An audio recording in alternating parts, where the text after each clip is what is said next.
연합 예배라 그래서 왜 이렇게 괜히 그냥 긴장이 되죠? 보이지도 않는데 여기 한 분밖에 안 보이시는데 연합이 주는 뭔가 압박감이 있네요. 자, 왜 그럴까요? 하여튼 자, 오늘 중예배하도록 하고요. 이게 되고 있는 건가? 자. 네, 오늘은 이제 요한일서로 넘어가겠습니다. 우리 그 전에 저희가 야고보서부터 지금 계속해서 우리 공동서신에 대해서 우리가 하고 있는데요. 우리 오늘은 이제 요한일서 하도록 하겠습니다. 요한일서 하기 전에 제가 2주 전에 그래서 약간 예비로 해서 코이노니아라는 주제를 갖고 얘기를 드렸죠. 그래서 요한일서는 계속 이 주제가 메인 주제인데요. 오늘은 1장을 하도록 할 거고요. 코이노니아의 넘치는 기쁨, 이렇게 주제를 정했습니다. 그래서 이 요한일서를 이제 앞으로 한 4번 5번 하게 될 텐데 요한일서를 하기 위해서 이 전에 흐름이 있잖아요. 그래서 그 흐름을 잠깐 살펴보도록 하겠습니다. 우리 공동서신을 포함해서 우리 초대교회가 겪은 좋은 점도 있고 또 위기도 있고 하잖아요. 그게 크게 두 가지 측면에서 있다고 말씀을 드렸죠. 그래서 크게 보면은 핍박이 있었고요. 두 번째 보면 세속화라고 할 수 있는데요. 우리 핍박은 주로 어디 많이 나오냐? 바울서신에 많이 나오죠. 그리고 세속화는 이 바로 공동서신에 많이 나오게 됩니다. 그래서 이 두 가지를 좀 살펴보면 핍박은 주로 이제 외부로부터 오는 것인데 이것은 어떻게 보면 견디기가 좀 쉬워요. 그렇지 않습니까? 외부에서 오는 것 물론 만만치는 않죠. 이제 어렵죠. 유대교로부터의 핍박, 또 그 당시에 로마로부터의 핍박 여러 가지 있었죠. 우리나라로 따지면 기독교가 전파될 때 이 국가에서도 인정을 안 해줬고 또 사실 집에서도 인정받기 되게 어려웠던 거잖아요. 그런데 그런 것들을 극복하는 것도 굉장히 어려움이 있겠지만 하지만 시간이 지나면서 교회가 이제 성장을 하게 되고 커가면 그때는 이제 더 어려운 시기가 오는데 그게 뭐냐? 내부에서의 어려움이라고 할 수가 있습니다. 내부에서 어려움은 뭐냐? 바로 이 세속화의 문제이죠. 교회가 세상하고 타협을 하는 거죠. 달라지는 게 없어지는 것이죠. 그래서 사실은 외부의 어려움과 내부의 어려움 이렇게 교회는 항상 어려움에 직면하는데 사실 교회가 위기에 처하는 진짜 위험한 거는 바로 이 내부에서 나타나는 위기고 그것이 바로 세상과 교회가 차이가 없어지는 그런 상황이라고 우리 공동서신 처음 할 때도 말씀을 드렸고요. 그런 맥락에서 지금 이 이야기가 진행되고 있다라는 것을 다시 한번 상기시켜 드리겠습니다. 자, 그래서 정리를 좀 해보면 그래서 처음에 야고보가 편지를 쓰죠. 두 마음을 품은 사람들이 교회에 나타나기 시작했다. 그래서 문제다라고 얘기를 했죠. 세상과 교회와 이제 두 마음을 품은, 즉 말하자면 그냥 썬데이 크리스찬이 늘어나는 것이죠. 그냥 일요일날 교회 오고 그냥 주중에는 전혀 제자의 삶은 상관없고 그냥 세상과 그냥 타협하고 아무런 차이가 없이 살게 되는 그런 사람들이 늘어나기 시작했습니다. 그때 교회의 모습은 말에서 문제가 생기고 언어에서 그리고 형제자매들 관계에서도 여러 가지로 이제 빈부격차, 어떤 사회적 지위 그런 여러 가지의 그런 사회적인 그런 어떤 문제들이 교회에도 고스란히 나타나게 되는 것을 볼 수가 있었습니다. 그리고 나서 베드로의 편지로 이어지면 이 부분에 있어서도 그렇다면 세상에 사는 그 크리스찬의 모습은 어떠해야 되는지, 그것이 두 마음이 되는 게 아니라 동일하게 사는 것은 무엇인지를 베드로 전서가 이야기를 했습니다. 그래서 그 주제를 우리가 뭐라고 했냐면 선한 양심의 여정을 살아가는 것이다 라고 전서에서 말씀을 드렸고, 우리가 모든 사람을 존경하고 그리고 형제자매들은 어떻게 해요? 뜨겁게 사랑하라고 했었죠. 자, 이거 언제 그런 거 했었냐는 듯한 표정이시긴 한데, 자, 오래됐기 때문에 그럴 수 있죠. 그리고 두 번의 편지를 썼죠, 베드로는. 자, 이제 후서에서는 이 공동서신 시리즈의 맥락에 맞게 내부의 문제를 이야기합니다. 내부의 문제가 뭐였죠? 거짓 선생들의 그 문제가 발생이 됐습니다. 거짓 선생들이 이제 교회 내부에 발생이 되면서 그것을 어떻게 그러면 우리가 대처해야 되느냐의 문제가 드러났죠. 그리고 그것에 대해서 이제 베드로가 해법으로 제시한 것은 우리가 영적인 하나님 나라의 성품을 키워가는데 포커스를 해야 하고, 그 거짓 선지자들을 분별할 줄 아는 영적인 능력이 필요하다. 그냥 말만 들을 것이 아니라 삶과 행동이 일치하는지를 봐야 된다 라고 하면서 이 분별하는 것에 대해서 베드로가 이야기를 했습니다. 이 내부의 문제를 해결하는 건 정말 어렵기 때문에 이 야고보와 베드로와 그리고 이제 요한까지 이어지는 이 공동서신은 그 문제를 다루고 있기 때문에 지금 특별히 21세기 대한민국의 교회로서 살아가는 것에 있어서 공동서신은 굉장히 중요한 책이다라고 볼 수가 있습니다. 그리고 이제 요한의 편지로 넘어오는데요. 요한의 편지에서는 사태가 심각해집니다. 야고보서에서는 그냥 두 마음만 있었잖아요. 교회 안에 그냥 사람들이 두 마음이에요. 근데 베드로 편지를 보면 거짓 선생이 나타나기 시작했어요. 이 리더가 나타난 거죠. 그래서 어떻게 보면 이제 그룹이 형성이 되는 단계예요. 근데 요한일서를 보면 어떤 일이 벌어지냐면 그 그룹이 하나의 세력을 형성해서 아예 교회를 나가버려요. 갈등을 하다 나가버리는 지경까지 이제 이르게 됩니다. 이런 점진적인 그런 상황 속에서 이 편지가 이어졌고, 그리고 이 세 명은 예루살렘 교회의 기둥 같은 인도자들이었다라고 하는 공통점이 있습니다. 그래서 그 그리스 지역 다른 지역의 이방인들을 선교한 교회들을 인도한 사람이 바로 바울이었다면, 바로 이 예루살렘 교회를 중심으로 해서 교회가 어떻게 내부적인 문제를 해결해야 되는지에 중점을 두는 것이 바로 누구냐? 이 야고보, 베드로, 요한, 그리고 유다서, 예수님의 또 다른 동생 유다서까지 하면서 이렇게 완결이 된다라고 볼 수가 있습니다. 자, 그래서 그러면 요한의 편지로 이제 좀 들어가야 되잖아요. 오늘 요한일서 첫 번째 시간이니까 그 요한이 편지를 쓰게 된 교회의 상황이 되게 중요하다. 이 모든 편지는 물론 우리가 그냥 격려하기 위해서 특별한 이유 없이 편지 쓸 때도 있죠. 그죠? 우리 많이 써봤잖아요. 근데 대부분의 정말 편지를 쓸 때는 이유가 있죠. 뭐 목적이 있는 거죠. 그래서 사실 성경이 그냥 하나의 이렇게 그 기독교를 설명하기 위한 논문이나 기독교를 설명하기 위한 어떤 논리적인 책이 아니라 바로 특정한 상황들이 존재했기 때문에 그 상황에 맞는 대응책이나 아니면 어떤 대화를 나누기 위해서 편지를 보낸 것들이죠. 서신서는 대부분 이 상황을 잘 이해하는 게 중요하다라고 할 수가 있습니다. 그래서 요한 1서를 우리가 이해하려면 바로 이 요한인이 편지를 보내게 된 이 배경이 무엇인지를 살펴봐야 되는데, 그 요한일서 2장 19절에 바로 그 힌트가 나와 있습니다. 자, 2장 19절 같이 한번 읽어볼까요? 시작. 그들은 우리에게 속하지 않았으므로 우리 가운데서 나갔습니다. 만일 그들이 우리에게 속하였다면 우리와 함께 있었을 것입니다. 그러나 그들이 우리에게서 떨어져 나감으로 우리에게 속하지 않은 것이 드러났습니다. 잠깐 설명을 드렸지만 야고보서, 베드로후서, 요한일서 점진적으로 보면 이제 문제가 점점 커져가고 있습니다.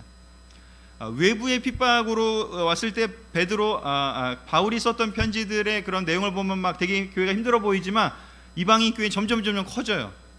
그죠? 핍박이 있으면 오히려 핍박을 견뎌내고 더 커지는데, 그 시간이 흐르면서 그 커진 교회들 가운데에 이 핍박이 없을 때 오히려 이 내부의 문제가 생겨서 이제 어려운 상황을 겪게 되는 것이죠. 두 마음의 문제, 거짓 선생의 문제, 이제 분열의 문제까지 겪게 됩니다. 그래서 요한일서는 사실 우리 시대에 우리가 겪는 대한민국 사실 뭐 기독교 믿는다고 뭐 핍박하지 않잖아요. 우리 이제 더 이상 교회 다닌다고 해서, 물론 시각이 많이 좋아지지 않은 건 있지만 그래도 우리가 뭐 교회 다닌다고 해서 막 핍박이 있지는 않습니다. 그런데 문제는 무엇이냐? 내부적으로 우리 안에서 일어나는 이러한 초대교회에서 벌어졌던 것 같은 이런 어려운 상황들이 우리에게도 일어날 수 있는 것이죠. 그러면 그런 상황이 벌어졌을 때 어떻게 해야 되느냐를 야고보도 이야기를 했고 베드로도 이야기를 하고 우리 요한 사도도 우리에게 이제 해법을 제시해주고 있는 것이죠. 그래서 지금 요한 그 사도가 이 편지를 보내는 그 당시에 교회 형제자매들은 굉장히 지금 힘든 일을 겪었고 마음도 힘들고 도대체 이게 제대로 된 것이냐, 우리는 어디로 가야 되느냐, 도대체 우리가 믿고 추구하고 만들려던 교회는 잘하고 있는 것이냐, 여러 가지 생각들이 아마 많이 있었을 거예요. 아픔도 있었고 또 고민도 많았을 거예요. 그래서 여기 보면 요한일서는 특이하게 1장 1절 2절에 보면 대부분이 약간 인사말이잖아요. 다른 서신들을 보면 여기 인사도 없어.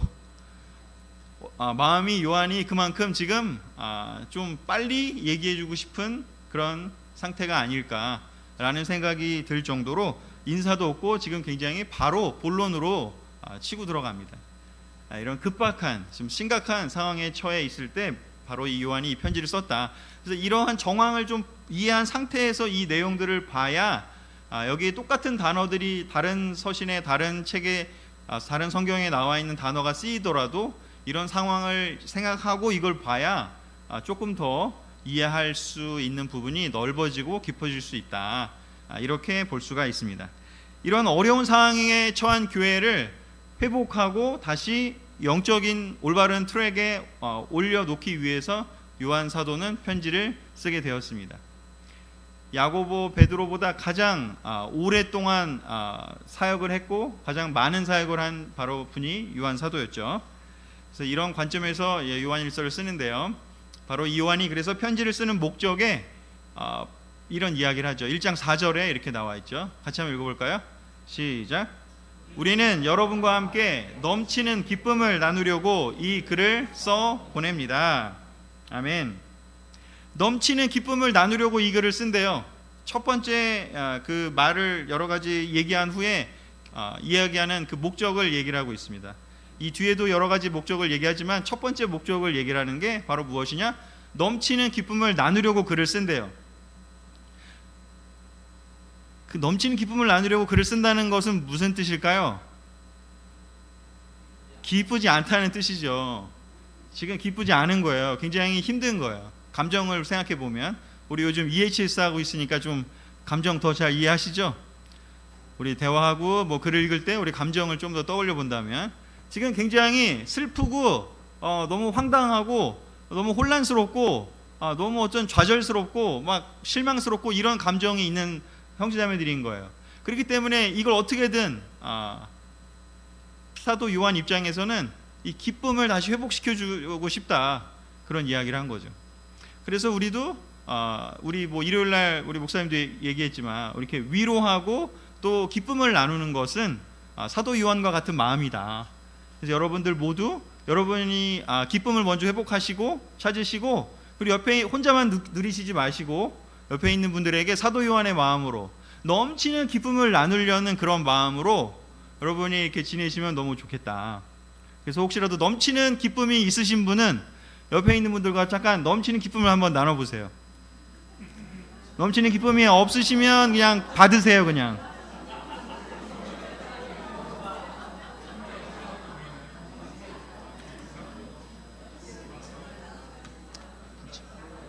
있어요?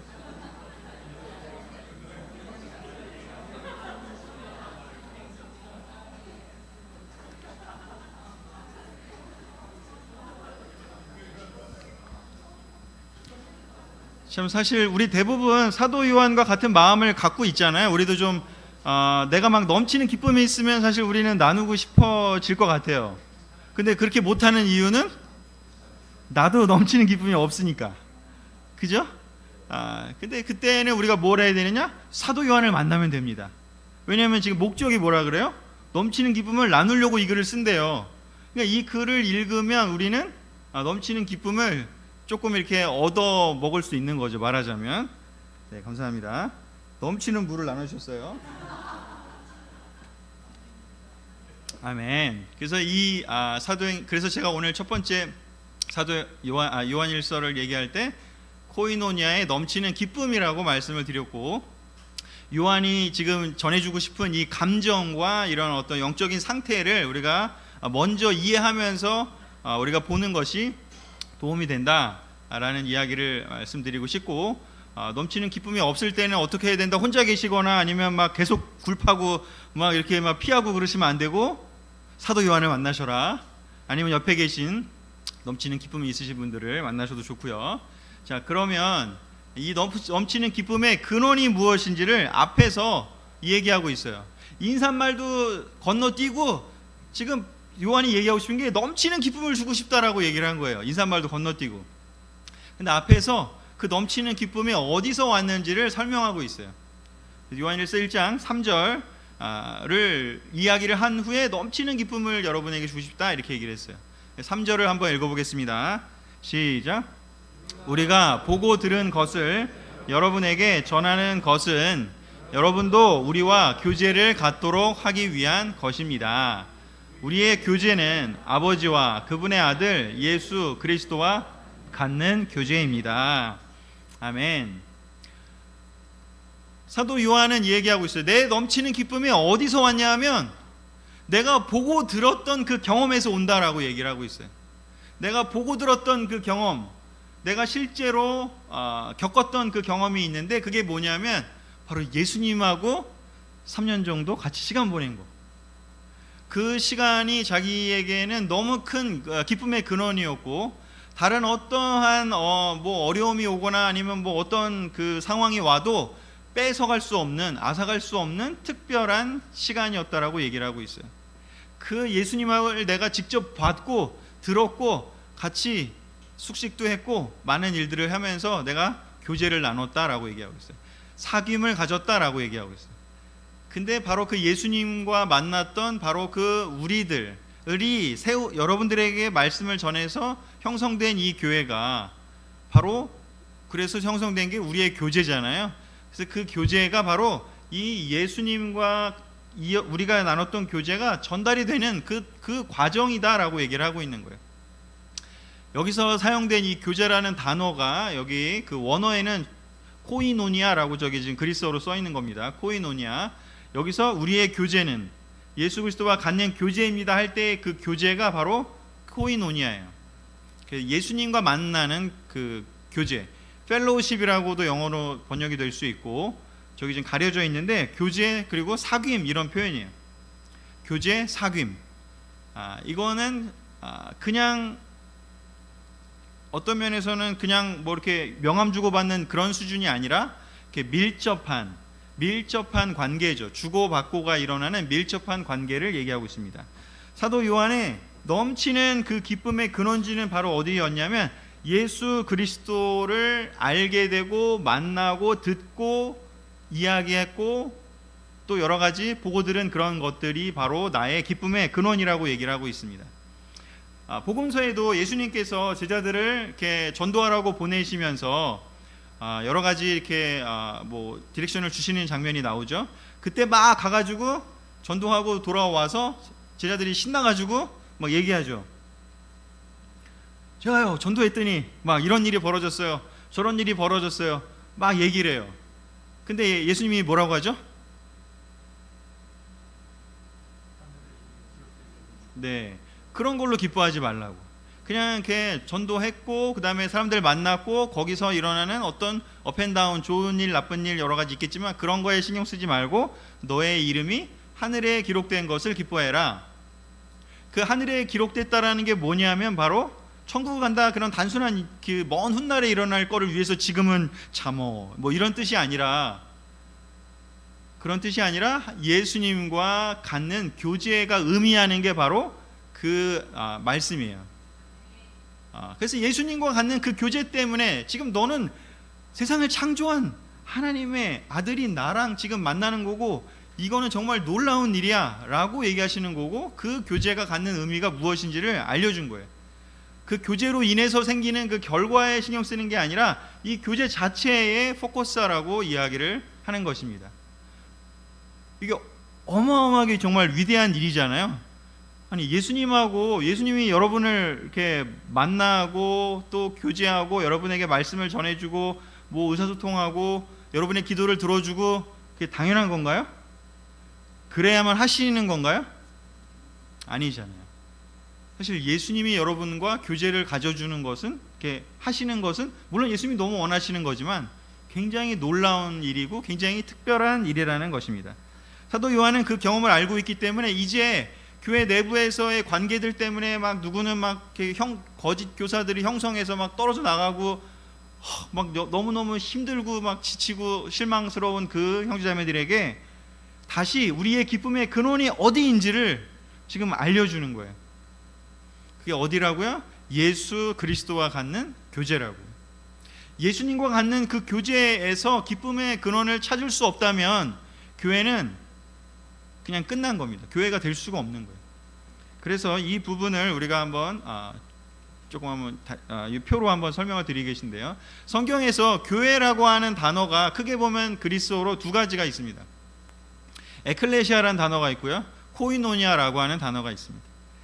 우리 에클레시아는 그냥 우리가 사용하는 이 교회라는 말과 비슷해요. 교회, 교를 믿는 사람들의 모임이에요. 기독교를 믿는 사람들의 모임, 같은 교리를 믿는 사람들의 모임. 그래서 에클레시아라고 하는 것은 그냥 모임이고요, 그냥 민회라고도 표현되기도 하고 뭔가 하나의 그냥 사람들의 모임이에요. 그래서 교회의 본질은 이런 어떤 그냥 모임, 그냥 여기서 뭔가 투표해서 더 많은 의견이 나와서 뭔가 추진되는 그런 것들이 아니라는 거죠. 그냥 사람들의 모임이라면 부족한 거죠. 사도 요한은 바로 우리가 에클레시아에서 머무르는 게 아니라 코이노니아로 가야지만이 우리의 기쁨이 확보되고 그리고 우리가 진정한 교회의 모습으로 나아갈 수 있다고 얘기하는 겁니다. 조금 이게 뭐 어려운 개념일 수는 있겠지만 그렇죠? 교회에 그냥 모임, 그냥 사람들의 모임, 교회에 그냥 출석한다, 그냥 와서 그냥 같이 그냥 밥 먹고 그냥 시간 보낸다, 그런 수준이 아니라는 겁니다. 정말로 교회가 되려면 예수님과 함께하는 삶, 예수님과 교제 나누는 삶이 월요일부터 일요일까지, 일요일부터 월요일까지 그것이 이루어져야 진정한 교회라는 것입니다. 에클레시아만 된다면 굉장히 지금 누군가가 하나의 거짓 교사들이 이 그룹을 형성해서 교회를 이렇게 분열시켜서 나간 상황이 너무 힘들 거고요. 아마 실망해서 이게 무슨 교회야 그러고 아마 나갈 거예요. 하지만 코이노니아, 예수님과의 코이노니아를, 예수님과의 사귐을, 예수님과의 교제를 올바르게 갖고 있었다면 이 상황을 정확하게 파악을 할 수 있을 것이고 기쁨을 잃어버리지 않을 수 있을 것이고 무엇이 문제인지도 파악할 수 있을 것이고 어떻게 그러면 해결해야 되는지도 알 수 있을 겁니다. 우리가 지금 교회가 뭐 여러 가지로 지금 여러 가지 하나가 되기 위해서 또 여러 가지 진정한 통합을 하기 위해 많이 얘기하잖아요. 사도 요한의 관점으로 보면요, 우리가 에클레시아를 형성하는 건 되게 쉬워요. 뭐 정관도 만들 수 있고 또 그냥 형식적으로 뭔가 뭐 통장도 합할 수도 있고 뭐 여러 가지 할 수 있어요. 하지만 사도 요한의 관점으로 보면 그건 하나가 된 것으로 이루어질 수 없습니다. 오직 한 명 한 명이 예수님과 함께하는 삶을 살려고 하는 그 교제 가운데에 전심전력을 다할 때, 그리고 거기서 나오는 기쁨을 누릴 수 있을 때, 그때 그것이 진정한 코이노니아 교회가 될 수 있다는 것이죠. 그렇다고 해서 에클레시아가 필요하지 않은 것은 아닙니다. 해야 되는 것이고요. 하지만 에클레시아만은 형식일 수 있는 것이죠. 본질은 무엇이냐? 예수님과 함께하는 그 삶이 한 명 한 명의 삶에 이루어져야 하는 것입니다. 코이노니아가 안에 핵이 있어야지 되고요. 그 껍질의 형식의 에클레시아가 존재해야 됩니다. 코이노니아만 있고 에클레시아가 없어요. 그것도 위험해요, 사실은. 왜냐하면 혼자 그냥 몇 명이 모여서 혼자 그냥 예수님과 교제하면서 차라리 그러면 뭐 수도원 생활을 하던가 아니면 뭐 어디 절에 들어가던가 뭐 그러면 되잖아요, 사실은. 근데 그게 아니라 에클레시아가 또 필요하죠. 이 두 가지가 다 성경에 나와 있는 단어입니다. 사도행전에 많이 나오는 교회의 그리스 단어는 에클레시아고요. 바로 이 사도 요한이 얘기하는 교회의 모습은 코이노니아입니다. 그래서 이런 말도 있습니다. 교회의 기초는 바로 무엇인가? 예수 그리스도 안에 사는 것이다. 우리의 기쁨이 막 세례 많이 나오고 또 아니면 막 사람들하고 막 이렇게 운동하고 뭐 어디 형제 수련회 가고 그런 거 재밌긴 한데 그런 기쁨이 아니라 그냥 정말 진정한 영적인 기쁨, 예수님과의 사귐의 깊이, 예수님과 나와의 놀라운 그런 연결됨, 거기서 나오는 그 깊이가 진정한 우리의 기쁨이 비례가 되는 것이죠. 또한 성도의 능력들, 크리스천의 능력, 제자들의 삶을 살아가는 파워, 능력, 그런 것들은 바로 또 무엇이냐? 바로 예수님과의 사귐의 깊이에서 비례하는 것이죠. 예수님을 올바로 이해하고 예수님과 연결되어 있고 예수님과 하나가 되어 있다면 우리는 세상에서 살 때 너무나 파워풀할 수 있을 거예요. 흔들리지 않을 거예요. 우리가 많은 어떤 힘을 느낄 수가 있을 겁니다. 왜냐하면 예수님이 사람들에게 대했던 그런 어떤 자신감과 또 말씀하시는 것이 바로 우리 것이 되는 것이니까요. 그리고 교회의 성장 역시 예수님의 사귐의 깊이와 비례할 수밖에 없습니다. 교회의 성장이 바로 이 코이노냐에 달려있다고 사도 요한은 얘기를 하고 있는 것입니다.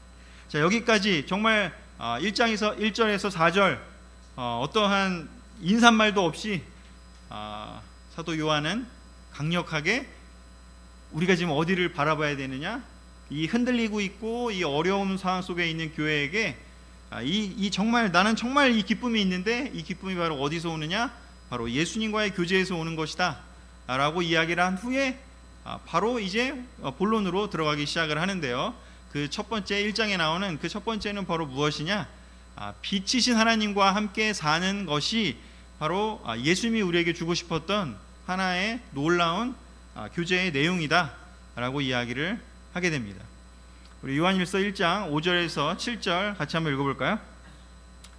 시작. 하나님은 빛이시며 그분에게는 어두움이 전혀 없습니다. 우리는 이 말씀을 그리스도에게서 듣고 여러분에게 전합니다.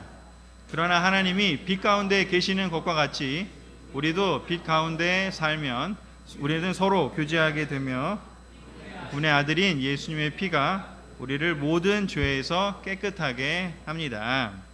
아멘. 예수님과 하나님이 여기 제가 읽진 않았는데 1장 1절 2절에 보면 태초에 예수님이 하나님과 함께 계셨던 상황을 얘기하고 있어요. 그래서 예수님과 하나님이 교제한다는 건 바로 무엇일까? 우리가 빛 가운데 있다라는 걸 뜻합니다. 우리가 예수님과 교제하게 되면 우리는 빛 가운데 거하게 된다. 여러분 너무너무 이렇게 추운 곳에 있다가 이렇게 빛 가운데 이렇게 나와 보신 적 있으세요?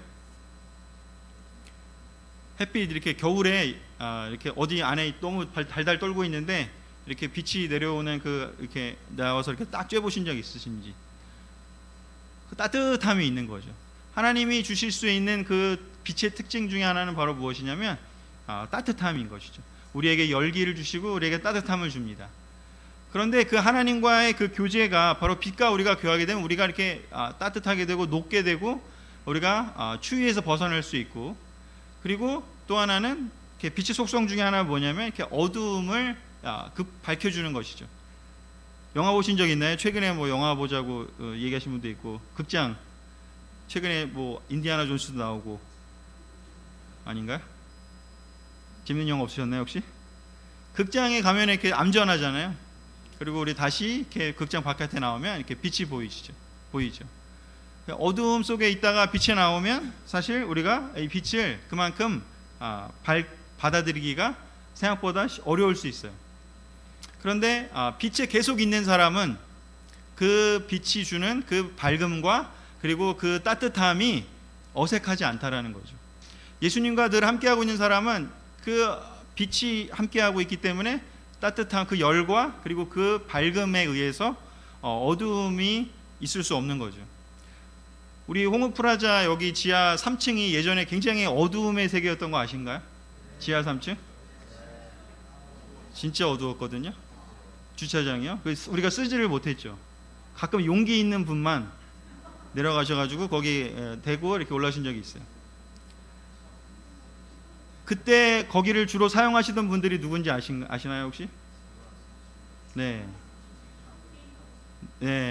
그런 분들이 거기를 사용하셨습니다. 그런 분들은 빛보다 어둠을 너무 좋아하시기 때문에 거기가 너무 최적의 장소인 것이죠. 근데 우리 거기에 이제 등을 달고 청소를 하고 그리고 그 다음에 아주 밝게 해놨어요. 그것만으로도 그 장소가 바뀌었어요. 거기에 이제 더 이상 그런 분들이 못 오세요. 왜냐? 빛이 있으니까. 그리고 청소를 해놨잖아요. 하나님이 빛이신 것이 우리에게 되게 너무나 이게 얼마나 기쁨인지는요, 여러분들이 빛 가운데 지금 늘 살고 계시니까 별로 이게 고마운지 별로 모를 수 있어요. 하나님이 빛이시고 그 빛이 우리가 그 안에 사는 것이요, 우리 늘 빛 가운데 사는 분들은 별로 빛이 우리에게 주는 유익을 잘 못 느낄 수 있다는 것이죠. 그런데 우리가 예전에 어두움에 있었을 때는 그 빛이 오면요 도망가게 돼요. 사실은 빛을 거부하게 된다는 것이죠. 그래서 빛이신 하나님과 함께 사는 것을 지금 사도 요한은 다시 상기시켜주고 있어요. 예수님이 하나님 빛이신데 그 빛이 세상에 없었는데 예수님이 오셔서 그 빛을 들고 와서 우리한테 이렇게 불을 붙여주신 거예요. 요한에게, 베드로에게, 야고보에게, 그 한 명 한 명에 불을 비춰줬어요. 그 노래도 있잖아요. 촛불 하나, 초가 하나 이렇게 전해주면 커진다. 지금 그래서 여기까지 온 거죠. 사실 예수님이 오시지 않았다면 이 세상은 계속해서 어두움, 즉 약육 강식의 세계고요. 검투사가 그냥 계속 그 글래디에이터들의 스포츠가 지금은 좀 UFC나 권투나 이런 세련된 모습으로 변해 있긴 하지만 정말 죽어 나가는 사실 근데 우리나라가 굉장히 지금 안전하고 또 여러 가지로 좀 좋은 상황이지만 사실 세상은 어두움이 여전히 아직도 많습니다. 우크라이나에서 전쟁이 일어난 지가 1년이 반이 넘었는데요. 지금도 끝나지 않았어요. 근데 우리는 벌써 이제 무뎌졌죠. 사실 우리가 살고 있는 곳이 얼마나 안전하고 빛이 어느 정도 많이 있기 때문에 그렇다고 생각이 듭니다. 하나님이 우리가 이 빛 가운데 살고 있는 것, 교회에 이 누군가가 정말 이렇게 분열을 일으켜서 나간 이 아픈 사람들에게 사도 요한이 왜 이야기를 할까?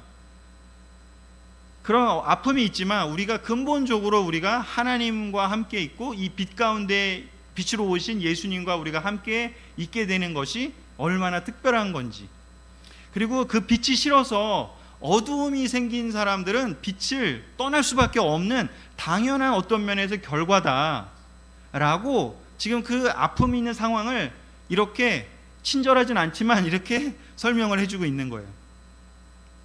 그러니까 너무 힘들어하는 것보다는 다시 본질로 돌아가야 됩니다.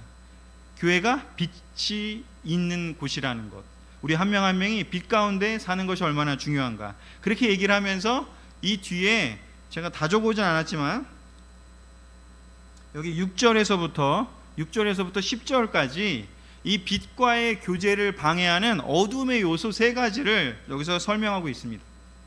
요한일서 1장 6절에는요 뭐를 얘기하냐면 위선을 얘기해요. 빛 가운데 있다고 하면서 실제 삶은 그렇지 않은 것, 자기는 그렇게 안 살면서 남 보고는 그렇게 살라고 하는 것, 그거 위선이잖아요. 그거는 어두움의 삶이다라고 얘기를 하고 있는 거예요. 그렇게는 하나님은 그런 존재와 그런 존재를 용납할 수 없다는 거죠.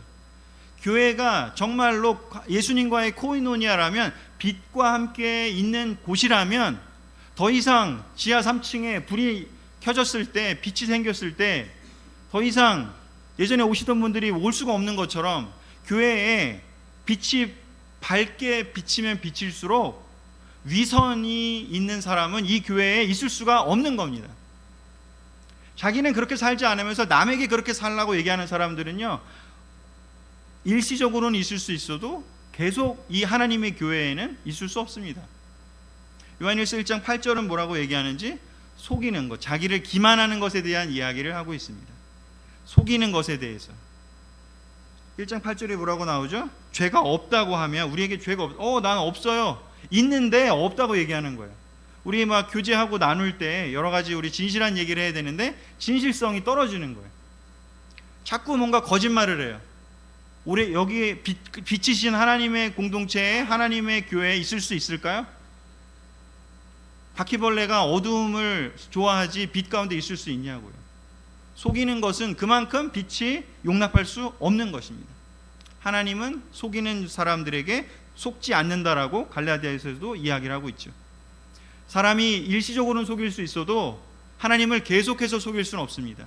사람은 조금 얼마간은 속일 수 있을지 모르지만 계속 있을 수는 없습니다. 그리고 세 번째 10절에서요 뭐라고요? 하나님이 이제 왜곡하는 게 나옵니다. 여기 보면 10절에 뭐라고 나오는지, 하나님을 거짓말장이로 만든다고요. 하나님은 거짓말장이에요. 이건 뭘까요? 이제는 그냥 하나님이 성경에 죄가 있다라고 얘기를 했어요. 하나님의 도전하는 태도, 그 교만한 마음들, 그 이기적인 마음이 죄다라고 성경을 얘기를 하는데, 세상에는 어때요? 야, 이기적인 건 원래 인간이 그런 거야. 야, 거짓말도 사람이 원래 할 수 있어. 그냥 욕망이지 그게 무슨 죄야. 이 시대의 포스트 모더니즘적인 이 시대에는요, 모든 것이 다 허용된다라고 얘기를 하죠. 하나님을 왜곡한, 하나님을 거짓말장이로 만드는 거죠.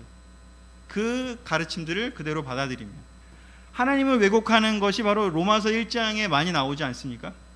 이것이 무서운 건 뭐냐면, 위선과 속이는 것은 나중에 꼭 이 하나님을 왜곡하는 것으로 갈 수밖에 없습니다. 왜냐하면 자기 마음이 정당화돼야 되기 때문에. 그래서 사도 요한은 얘기하고 있습니다. 그 떠난 사람들이 어떻게 보면 이런 요소들을 갖고 있었기 때문에, 그 자세한 내용은 제가 2장, 3장, 4장 할 때 그 내용이 나오니까 그들이 무엇을 주장했는지를 한번 보면 이 내용이라고 볼 수가 있어요. 그래서 위선이 있고 속이는 것이 있고, 하나님을 심지어는 이제 거짓말장이라고, 하나님이 잘못했어요 라고 오히려 거꾸로 내가 옳아요, 하나님 잘못된 거예요, 그건 하나님은 죄라고 하지만 이건 죄가 아니에요, 내가 뭘 잘못했어요 라고 얘기하는 태도까지 간 거죠. 그렇게 되면 하나님과 함께 할 수 없다라는 것입니다. 그래서 요한일서 1장은 좀 친절하게 글을 쓰는 스타일은 아닌 것 같아요. 하지만 잘 살펴보면 굉장히 놀라운 내용이 들어있다. 그러면 우리는 무엇을 해야 되느냐? 위선도 하지 말아야 되고, 속이는 것도 하지 말아야 되고, 하나님을 왜곡, 우리도 다 이거 가끔 하잖아요. 할 수 있잖아요. 근데 중요한 건 뭐냐면, 이거를 1장 9절에 해법을 제시하고 있어요. 마지막 슬라이드 같은데요, 같이 한번 읽어볼까요? 시작. 우리가 우리 죄를 고백하면 신실하시고 의로우신 하나님은 우리 죄를 용서하시고 모든 죄악에서 우리를 깨끗하게 하실 것입니다. 아멘.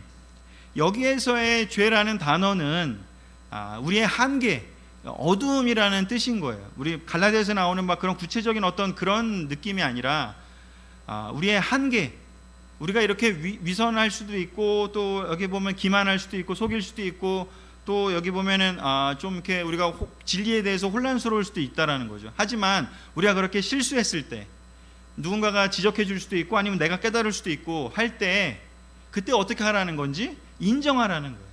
고백하는 건 인정하는 거예요.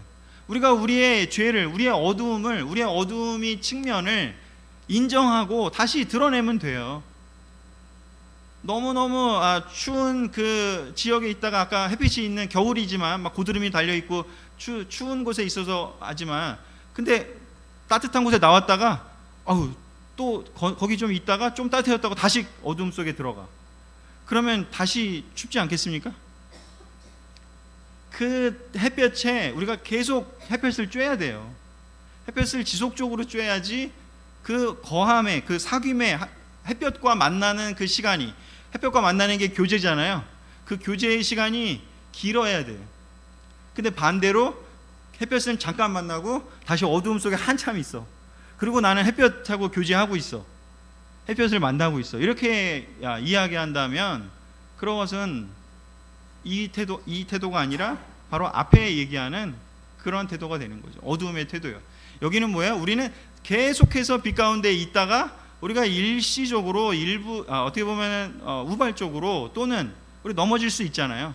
그때 필요한 건 무엇이냐? 우리가 인정하고 다시 빛 안에 들어오라는 겁니다.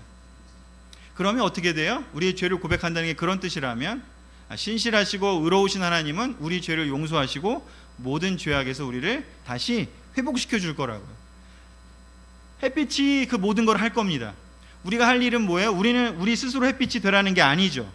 우리는 그냥 햇빛을 쬐면 돼요. 빛 가운데 나가면 돼요. 우리가 할 일은 빛과 교제하는 겁니다. 빛과 만나는 겁니다. 다시 콰이타임을 하는 거고요. 다시 말씀을 들여다보는 거고요. 다시 기도하는 겁니다. 실수했으면 아이고 죄송합니다. 제가 실수했습니다. 제가 안 그러고 싶었는데 제 연약함 때문에 이렇게 했네요. 그냥 다시 털고 일어나면 되잖아요. 근데 이걸 거짓 선지자들, 거짓 선생들과 이 분리시켜 나간 사람들의 태도는 뭐예요?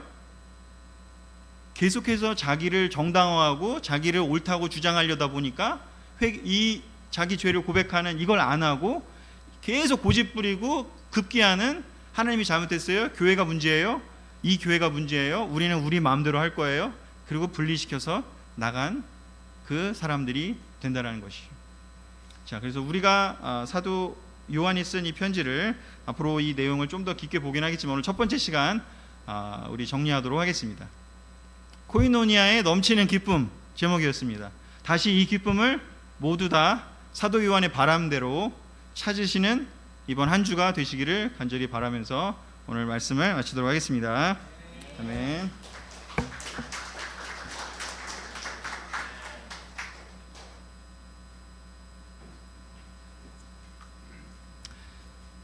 자, 이번 주 말까지 팀캠프 등록을